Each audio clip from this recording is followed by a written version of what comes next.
बालाघाट के मलाजखंड स्थित Hindustan copper limited से अचानक 84 कर्मियों को हटाए जाने का मामला तूल पकड़ता जा रहा है। 3 महीने पहले ही काम पर रखे गए मजदूरों को ठेकेदार बदलने के बाद हटाया गया, जिससे श्रमिकों में भारी आक्रोश है। निकाले गए कर्मचारियों ने ज्ञापन सौंपकर 3 दिन में पुनर्नियुक्ति की मांग की, अन्यथा उग्र आंदोलन की चेतावनी दी। पीड़ितों का दावा है कि उन्होंने नौकरी के लिए 2-2 लाख रुपए दिए थे, लेकिन 1 माह की मजदूरी तक नहीं मिली। वहीं प्रबंधन ने कहा, ये ठेका कर्मचारी हैं, टेंडर के अनुसार नया ठेकेदार जिसे चाहे रखे, यदि किसी ने पैसे लिए हैं तो थाने में शिकायत करें। यूनाइटेड न्यूज ऑफ एशिया के लिए बालाघाट, मध्य प्रदेश से साइमा नास की विशेष रिपोर्ट। क्या नाम है आपका? शैलेंद्र अमूल्य। कहाँ काम करते हैं आप? मैं एससीएल में काम करता हूँ। क्या काम करते हैं? सिक्योरिटी का। अभी 1 तारीख से आप लोगों को अंदर जाने की परमिशन नहीं है। सर मैम, मैं 2 दिन तक के मैं ड्यूटी में गया हूँ। 31 तारीख को भी गया और 1 तारीख को भी गया, तो मेरा नाम नहीं लिखा गया वहाँ पे। वहाँ पे जो भी यानी खाकी वर्दी वाले अपने सिक्योरिटी थे, उनने बोल दिया गया कि उनके तुम्हारी ड्यूटी यहाँ पे अमान्य है, तुम्हारा नाम नहीं लिख सकते। कितने लोग ऐसे हैं जिनके नाम? हमारे 84 लोग हैं। हम 84 बंदे यहाँ पे बेरोजगार हो चुके हैं। अब कितने समय हो गया था आपको ड्यूटी लगी? 2 महीने हो चुके हैं। तो क्या इसमें ठेकेदार द्वारा कोई पहल की गई? ठेकेदार द्वारा हमारे इसमें ठेकेदार ने बोले कि हम कर रहे हैं, आपकी लड़ाई लड़ रहे हैं, आप थोड़ा वेट करिए। 5 तारीख को हमारी मीटिंग रखी गई थी, तो ठेकेदार ने हमसे 11 तारीख तक के समय लिया था। 11 तारीख को कोई रिस्पांस नहीं मिला। उसके बाद ठेकेदार जी ने फिर बोले कि हमको 16-17 तारीख तक के चाहिए समय। तो आज 18 तारीख हो गई। कोई रकम दी थी? जी नहीं, मैं तो रकम दिया हूँ, तभी लगा हूँ। कितनी रकम आपने दी? मैंने 2 लाख रुपए दिया है। किसको दिए? अब वो तो मुझे नहीं मालूम किसको दिया, मेरे भाई ने दिए हैं। 2 लाख रुपए आप दिए थे तब आप? जी। अगर वापस अब मैम ये तो सुनिए कि हम तो ये समझ लेंगे हमको ठेकेदार ने निकला, तो हम ठेकेदार को पैसे दिए ना। हम तो सीधी साफ बात, हम तो ठेकेदार को दिए हैं पैसे, हम यही जानते हैं। कौन है ठेकेदार आपका? हमारे सुबह बम्बे में पैसे। अगर आप लोग की ड्यूटी अगर दोबारा वापस नहीं रखा मिलती जाता तो फिर क्या करेंगे आप? नहीं, हम तो बिल्कुल वहाँ पे धरना प्रदर्शन करेंगे और माइंस के गेट में जाके हम पूरा हड़ताल करेंगे। पूरे 84 लड़के जाके करेंगे। राजी हैं और पूरे आज से हम हड़ताल करने चालू कर रहे हैं। मेरा नाम शुभम ब्रह्मे है और मैं वर्तमान में यहाँ पर हैप्पी स्क्वायर आउटसोर्सिंग जबलपुर का सुपरविजन कर रहा हूँ। आपके अंदर भी 84 लड़के खड़े हुए हैं जी। जिन्हें नौकरी से निकाल दिया गया, क्या ये पूरा मामला है? ये 84 लड़के मैनेजमेंट ने जितनी जरूरत थी उस हिसाब से रखता गया। मैनेजमेंट के कहने पे सारे लड़के लगे हुए हैं। अगर मैनेजमेंट बोलता है, मैनेजमेंट अभी हाथ खड़ा कर रहा है कि भैया हम नहीं जानते लड़के कौन है, तो मुझे एक चीज का सबूत दे दें।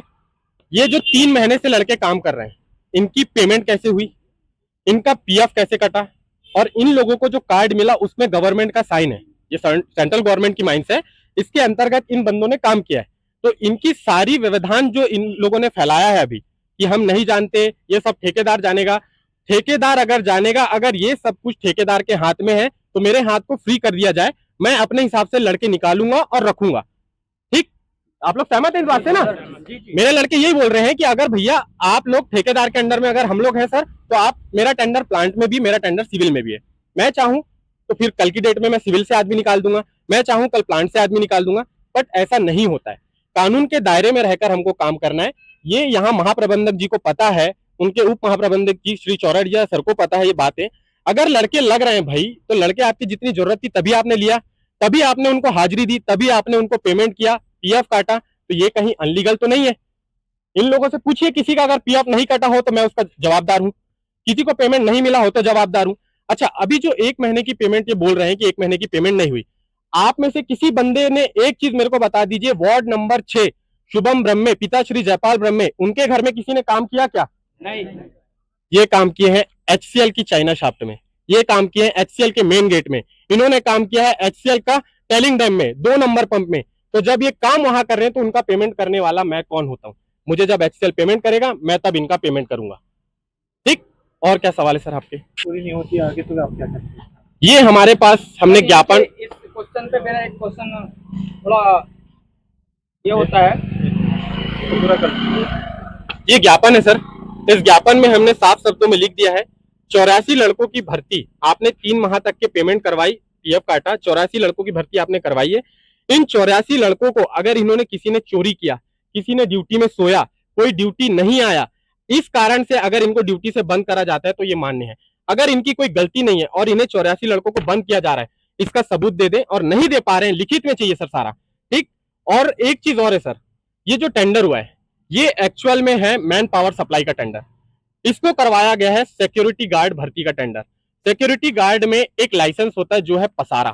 पसारा का लाइसेंस जिस बंदे के पास ये महावीर इंटरप्राइजेस श्रीमान केशु जैन के पास ये टेंडर गया हुआ है, वो टेंडर में अपना पसारा का लाइसेंस हमें दिखा दे, जितने साल इन्होंने काम किया है उसका प्रमाण पत्र दिखा दे लिखित में, और उस फोटोकॉपी उसको संलग्न करें इसमें।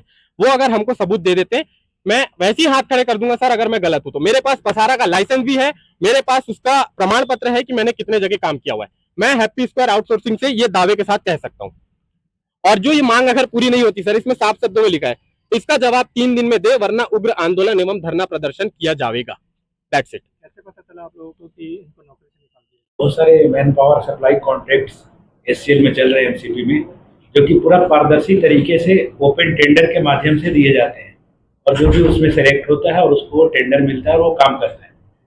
तो इसमें वो हमारा यहाँ पे एक message happy square security services private limited को टेंडर मिला था सिक्योरिटी में, तो उसको मैंडेज के हिसाब से उतना मैन पावर डिप्लॉय करना था पर डे, और जो उनका मैन जिसको भी सेलेक्ट करेंगे, जो भी उसके अंदर रहेगा, उसमें एचसीएल का किसी तरीके का कोई इन्वॉल्वमेंट नहीं होता है। ये पूरा का पूरा कॉन्ट्रैक्टर है, वो एक अकेला कॉन्ट्रैक्टर नहीं है, बहुत सारे कॉन्ट्रैक्टर है जहाँ काम कर रहे हैं। तो उसकी पूरी जिम्मेदारी होती है कि वो क्या कौन सा मैन पावर को लगाएगा। बस हमें इतना है कि पर डे इतना उसको डिप्लॉयमेंट देना है। अभी उसका जब कॉन्ट्रैक्ट आखिरी वक्त या सिलेक्शन लास्ट पीरियड में आया तो ऐसा पता चला कि बहुत सारे नए लोगों की भर्ती हुई है। तो इसमें एचसीएल का कोई लेना देना नहीं है, क्योंकि भर्ती में किसी तरह का एचसीएल कोई हस्तक्षेप करता ही नहीं है।